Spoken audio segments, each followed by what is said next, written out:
sound like anyone else talking about? Great. We're on camera here, so let's be very careful how we're answering. I thought you were very professional. I liked how you changed the fluctuation of your voice. Cut that from that. No, yeah, that's not good. So we started, left off with this. So Monday, big exam over nervous system and muscle system. Is that correct? Yes, sir. Okay. And so all the notes are up, all the videos up. Anybody have any problems with the videos? I know Wendy did, but once you downloaded them, they were fine. I think it was a Canvas issue related to that. So hopefully everything will be good to go. So be ready Monday. Next, while I'm thinking about it, next Wednesday, how many people have class at this time or maybe at noon on Thursday? That's good. So we'll see how that works out. So Dr. Mark Kakowski at UT Arlington has an individual that is a marathon runner who has had a heart transplant, and he's in town next week, wants to come over and talk to SMU students. So if possible, what class do you have? I have an exam in Spanish. Dude, that sucks. Oh, wait, no. Wait, on what If I do day? have class, I can probably get out of it, though. The exam on Wednesday? No. All right, now that I remember that and got that out of the way. Okay, so we left off on Monday talking about this figure right here, okay? So it's force, and we're talking about basically force-velocity relationship, okay? And we're looking at this point here, 1 on this figure, is force in grams, but there's no lengthening or no shortening. So on this side of the figure, you're going to be shortening the muscle or concentric contraction. This side, you're going to be eccentric contraction. So this middle point indicates that there's no eccentric or concentric, so it's a isometric contraction. Iso means what?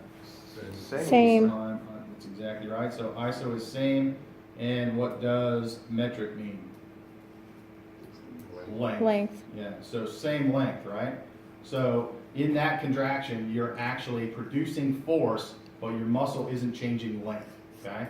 And so if we go to the right, we're shortening or having a concentric contraction, and then we have an eccentric contraction, we're lengthening. And we talked about this a little bit. We know that we can produce more force with an eccentric contraction than we can with a concentric contraction. And why is that?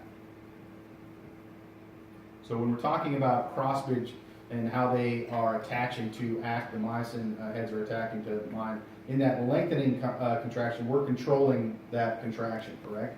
So think about an eccentric contraction where you're having a large weight and you're lowering it down. You're controlling the length of that. And because of that, those myosin heads can attach to actin, and therefore that's where that tension is going to be developed. If you have more myosin heads that are attached to actin, you're going to be able to produce more force. Now on the concentric side of it, what happens is you start to go down and you get out here at a velocity of 0.8 seconds, okay? What's going to happen from a cross bridge perspective? Eccentric, It's the concentric, so now we're in concentric out here. Yeah, so they have to cycle so fast because the muscle's changing length so fast that you don't get as much cross-bridge cycling. And the example that I used is you guys have bikes, right? And so when you put it in the largest ring on the rear tire of your bike, it's the easiest motion that you can pedal on your bikes. And so when you were racing your kids or racing your friends, you always wanted to get a good start. But if you started in that gear, there would be a certain point where you were just pedaling like this, and you couldn't go any faster, You're probably at the length of the fact that the speed, the velocity of that contraction is now so high that you can't produce a lot of force because the cross bridges are cycling so fast that you can't generate tension with them. Okay? Lance, you have a question? So on the left side of the graph there, would that not just be at like supramaximal loads? It doesn't have to be supermaximal. If you had supermaximal loads, what would happen at supermaximal loads? Then you would not be able to stop the. You just fail, right? So at supermaximal loads, you wouldn't even be able to You don't even think you'd be able to control it? Yeah, you wouldn't be able to generate this force curve because you're talking about a load that no matter what the velocity of that contraction was, the load was dictating that. So let's say if I brought a supermaximal load over to you and you had your bicep contracted and I said, okay, do an eccentric contraction, and you just went boom, like that. Well, I mean, like, because let's say someone like benches like 250, and then you put 260 on there. Yeah. I mean, I don't think it would crash on them. They might be able to at least But control if you still do that, then the problem with is the weight is driving that, and so likely what's happening is now you're pulling those cross bridges off of there, and so As far as the muscle force that you're producing, though. you're probably still producing a lot of force at that point, but as you go down, you're starting to get to the point where now you're not controlling the cross bridge cycles, the weight's controlling the cross bridge cycles. Does that make sense? Mhm. Okay, and so that likely is not what's happening here. It could be at supermaximal forces, but supermaximal forces, obviously there isn't going to be much in the change of velocity because the velocity is going to be going pretty fast right off the bat. Mhm. Okay, So this So- is, the force is against the muscle, not force of the muscle. it could be it's what the force is. The muscle is generating force mass. Okay. Okay, does that make sense? Okay. I know we're trying to decipher this graph in force in grams. Are we seriously thinking that the isometric is just 1 gram? Stop. So depends on what. So we don't know what we're measuring here, right? So yeah. So you're exactly right. Is this what are we measuring? So if we were measuring, let's say, bicep curls. That's like 1 gram, is that really what we're doing here? Yeah. So we're missing a lot of things, and this goes back to, a single fiber, maybe? maybe it is a signal fiber that we're looking at as we're applying this. We don't have enough information here on our figure to find out what that is, but that's a good point, Austin, is you're looking at this going, 1 gram is isometric? It's definitely not a whole muscle, is it? If it is, it's a relatively small muscle. Maybe it's an eye muscle that we're testing. So, but I'm not sure how we generate Eccentric. yeah, eccentric contractions of us pulling your eyes with it. Yeah, so you stick your finger in there and go, all right, pull this, boy. No, this is probably an isolated muscle prep. We don't know.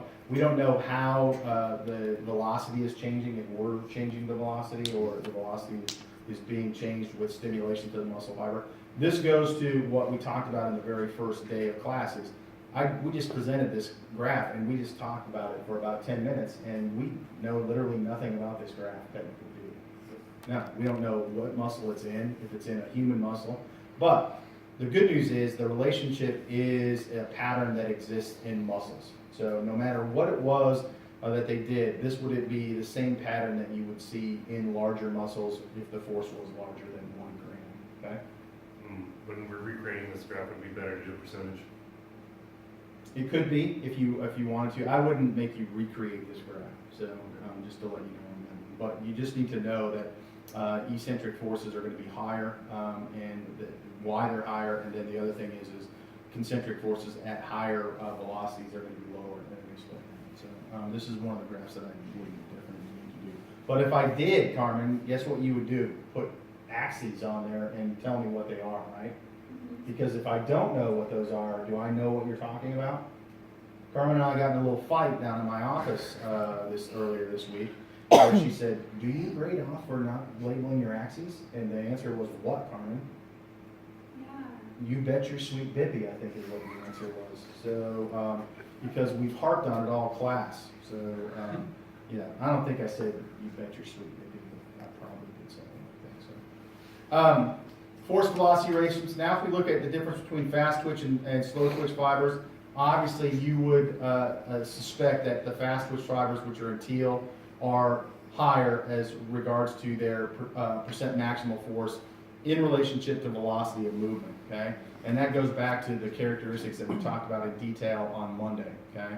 Is fast twitch fibers have the ability to generate more force based upon biochemical and structural characteristics and metabolic characteristics that allow them to do that, okay? So nothing new there. So force power, what was this we were talking about here? Was force velocity relationship. So here's the question is this, so force power relationship. Does that make any sense? Okay, tell us, Lance, you're a biomechanics guy. So, isn't force in power? yeah, it's part of it. Mm-hmm.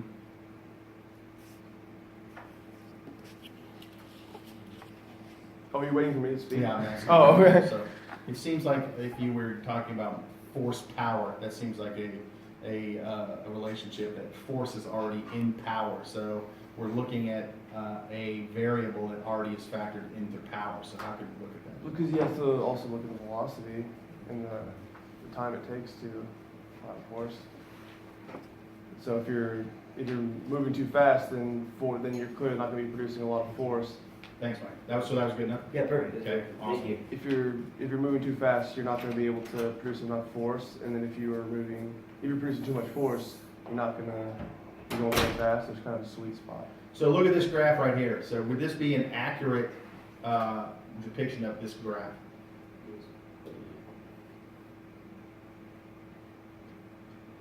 So it's not. That's a little. So it's not should steep, power that's output be on the y-axis?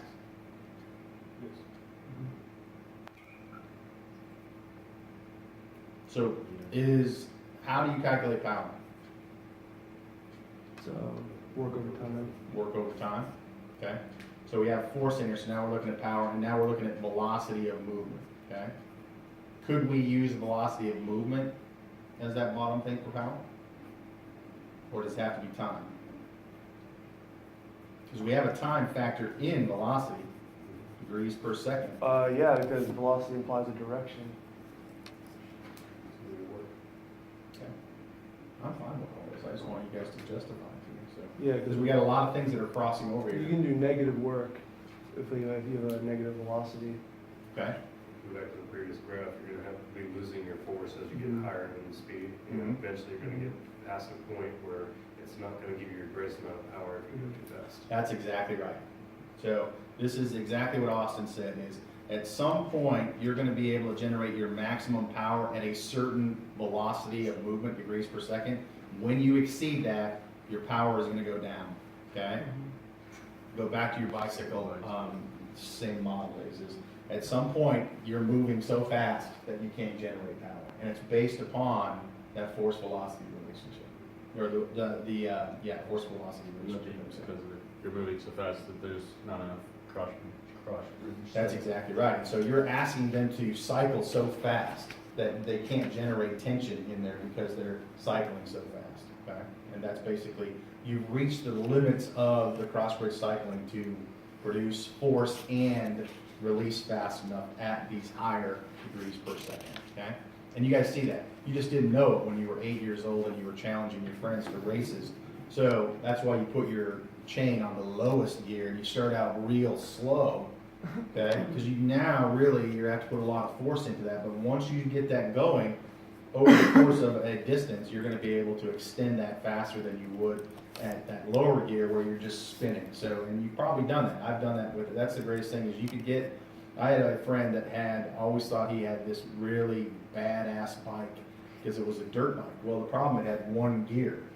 And so he couldn't do anything. So once you were rifling through the gears, you'd be just trucking by and going, what's up, buddy? And your badass bike. I hopped on a line bike about a month ago, and it was broken. The gears were broken, so it had like one, and you could only use like the lowest gear. Yeah. And so I'm like trying to get to the train station. I'm just like going. I'm going from the lab from the LPL to Lover And you're Station. just spinning, I'm just going and crazy. you're like this, and people are walking past. Oh, it was the Yeah. hardest thing I ever had to do. I was like, this is terrible. Yeah, and so we wish we could have next time video that, so that we can see that. That would be a great world of you pedaling as fast as you can, and people are walking by. Yeah. Never had gears. I never Have had. BMX bikes. Yes, Oh, man. you're that guy. You have the pegs on the Shocks. They got names. Lucky. Yeah. There's a lot of Noah we need to therapy would probably help us all. With this. So factors that modify human strength. We're now moving on into now looking at some things from a physiology perspective with regards to training. Okay, we're still talking about muscle. So factors that modify human strength. The number one we talk about is the one in red all the time. So genetics. So genetically, you may be predisposed to be a strong individual. Okay, based upon what your mom and dad gave you. So the question is then how do you become stronger when you have those tools? So obviously we know that physical activity plays into that because you can train, okay? You can train to get stronger. Austin does this with clients. People pay you, Austin, to do this. Is that correct? You wouldn't have a job if physical activity didn't affect strength, correct? And would you say strength, I want to be stronger, is one of the most common reasons people come to you? No, What's the most common reason? look better. Look better, okay? Where does strength fit in the hierarchy of when we come? Be able to actually train harder and actually be able to go further and actually eventually get to look better and feel better. So look better is the first one. Typically. So, Yeah, you even sometimes see that in the athletic population. that they do it just to. That there's sometimes that you'll get every now and then you'll get someone that who's their main priority is just to know look better. Anna, why do you play soccer? So not to look better? Why do you do biathlon? To look better. I actually had a question. Yes, I do. So this is only slightly off topic, but not really. When we were talking about like the hormonal chapter, we never mentioned like testosterone. We'll talk a little bit about it here. Okay. So yeah. So testosterone, when the chapter that when we were talking about it in relationship to the hormone chapter, we were basically talking about what? What was the one thing that we talked about over and over and over and beat to death? Fluid balance is one. Yeah, what was the other one? In regard to what? What was the majority of that chapter about? Like, Maintaining blood, Insulin, maintaining glucose. blood glucose. So we talked about the hormones that were related to metabolic activity, and so testosterone and those hormones we didn't talk about. So we're going to get into those towards the end of this chapter. Okay? Okay. We're supposed to get into it at the end of the chapter or end of the class, but I rarely get there because we always go slow. So at some point, I've got to retool this and maybe even get rid of the hormone chapter and put them into different chapters. But hopefully, we'll talk a little bit about this. But other things specifically related to this exam, the nervous system. Okay, so why would we have nervous system activation on there that could modify strength? How does the nervous system modify strength? My blood pressure. Recruiting more muscle fibers. So you get better at recruiting more muscle fibers. So we're going to talk about strength gains and the strength gains that you see in a strength program and what is related to potentially more muscle mass or neural recruitment. Okay. So other factors that are going to affect this obviously is nutritional status. Why nutritional status? Feel like Yeah, if you're talking about muscle mass, you're going to have to say that proteins are going to be a building block for that. If you're deficient or you don't have enough building blocks to build muscle mass, that's obviously going to be a determinant. How about endocrine influences? So ones that we didn't talk about, Lance just mentioned, what are they? Steroid hormones, okay? What's another one we did talk about that does also maintain blood glucose? Insulin has some properties, but Insulin growth growth factors? hormone. Yeah, so exactly. We'll talk about insulin-like growth factors. So why do you think they called something insulin-like growth factors? Seems like that's an odd thing to name something physiological, isn't it? It has some of the same properties as insulin, looks like insulin, and they thought, And fat is in the growth. but it's not insulin. So, but it's insulin-like growth factor. So sometimes you'll realize that people come up with great names for things, but then they'll just go, oh, look at this. This is a Dr. Davis-like hairdo kind of thing. So there's no coming up with a lovely name for this. It's not a lot of creativity in insulin-like growth factors. We can call it the dude. The dude, yeah, that's exactly right. Environmental factors. What environmental factors might be impacting that? Stress, yeah. If you're stressed out all the time, that could be, what else could? Sleep. Sleep is obviously a good one. Sleep could have an impact on these ones specifically. If you don't give yourself enough recovery time that allows the protein building blocks to produce muscle, maybe a problem. So pretty complex when you think about all these things. When you're looking at, now Austin has people paying them money to deliver on these. And so how are you controlling all these factors, Austin? I can control the time that they're with me. What's that? I can only control the time that they're with me, so I can only control physical activity and nervous system activation. Okay, so then do you advise them on the other things? Do you advise them to pick better parents? Endocrine influences too. Yeah, that's what I do. Yeah, this is gonna obviously have an impact on that, okay? So I'm not sure that endocrine influences are, where do you put that one? Is this an accurate fact way to express this? or should there be arrows between all of these? Yeah, so it makes you wonder, is It kinda is. does physical activity There kinda affect is this to arrows. that kind of thing?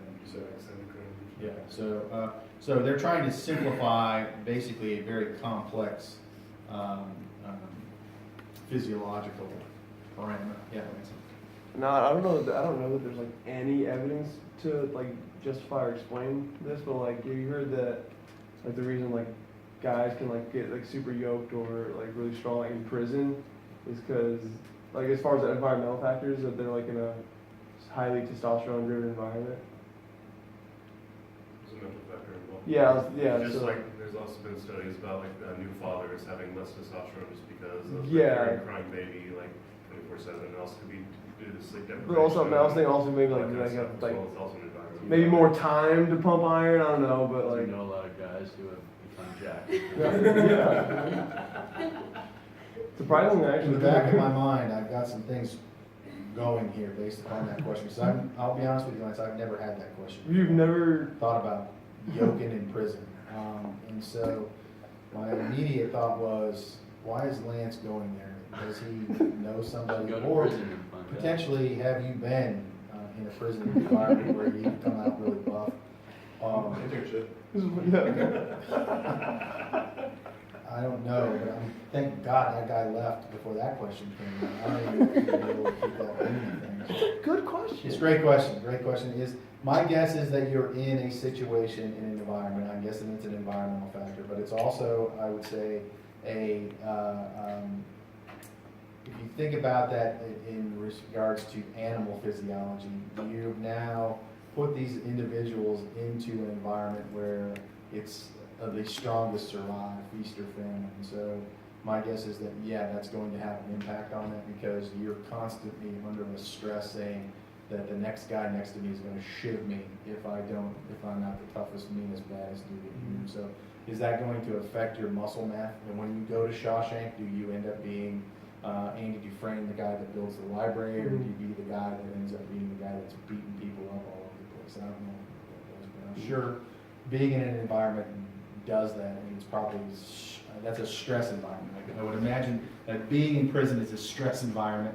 I don't know if it would have beneficial effects on muscle mass, but it's probably going to have effects on So muscle then, like, could something like that, like, actually affect the hormonal response to exercise, Yeah, or just maybe? Yeah. If you think about that, think about if you're walking around daily, like, we should probably do this. We should probably send you to prison is what we should do, Lance, and put some monitors on you and just see. You do understand that you're putting all those other inmates in danger, correct?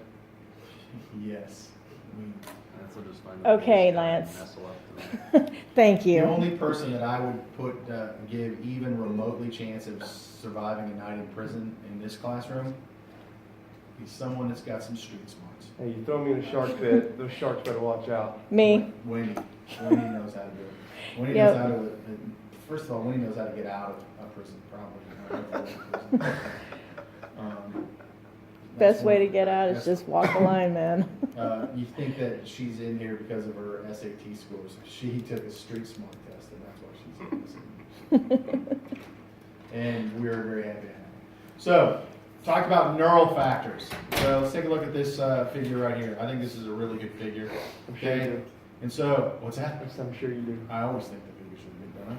So you have and this goes back to maybe you could use this for prison. And it could be the guys here. This is you when you came into prison, and this is you after you went to prison.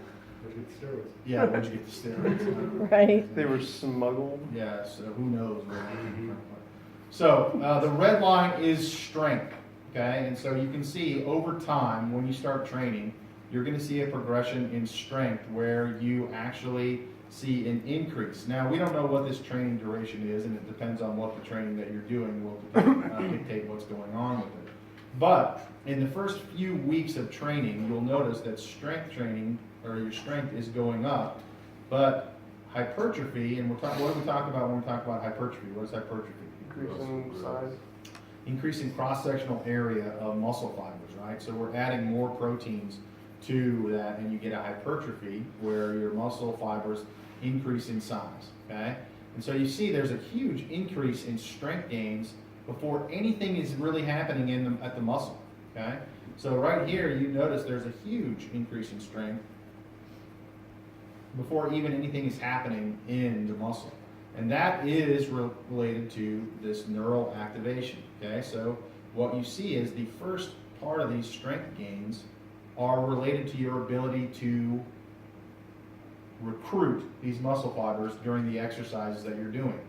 So if you are sedentary here, you're probably not using these muscles in the manner that you are when you're now starting to have an exercise training program or a strength training program. And so you get better, more efficient in recruiting your muscle fibers, and as you do and can recruit more and better recruit them faster, you'll notice that your strength goes up, okay? So that's neural. But at some point, that is going to plateau. You're going to reach the threshold of how your neural system is able to recruit those muscles. You're going to be at a point where you can't get any more recruitment or better recruitment of those muscle fibers. It plateaus. But despite that, you'll see that strength still goes on afterwards, okay? And then it ultimately will plateau. Now, the portion of the curve here that we see these increases now relates to this change we see at the level of the muscle, where we're getting increased contractile proteins, more of them in muscles, and hypertrophy of the muscle fibers. So that will allow us to generate more force, we become more stronger.